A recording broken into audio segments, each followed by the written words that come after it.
ఏపీలో 108 వాహనాలకు కలర్ మార్చేశారుగా. కొత్త లుక్ల వాహనాలు చూసారా? ఏపీలో అంబులెన్సుల రంగులు మారుతున్నాయి. గత ప్రభుత్వం వేసిన నీలం రంగును తొలగించి ఇప్పుడు కూటమి ప్రభుత్వం కొత్త కలర్ వేస్తుంది. ఈ మేరకు ఆ వాహనాలకు తెల్ల, ఎరుపు, పసుపు రంగులతో అంబులెన్సులు మెరవనున్నాయి. వాటికి రిఫ్లెక్టివ్ టేపులు కూడా ఉంటాయి. ఈ వాహనాల్లో అత్యాధునిక పరికరాలు కూడా ఏర్పాటు చేస్తున్నారు. ఈ వాహనాలకు కృష్ణా జిల్లాలోని మల్లవల్లి పారిశ్రామిక వాడలో ఈ పనులు జరుగుతున్నాయి. ఈ అంబులెన్సులను వీలైనంత త్వరలో అందుబాటులోకి రానున్నాయి.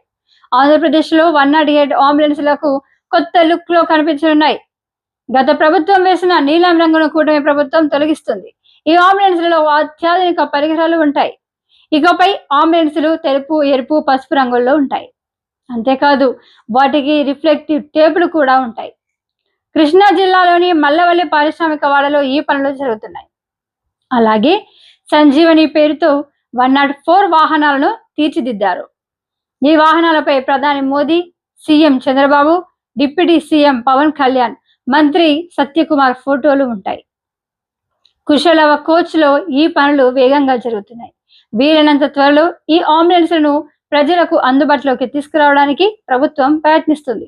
ఇకపై కొత్త లుక్ లో 108, 104 వాహనాలు రోడ్లపై తిరుగుతాయి.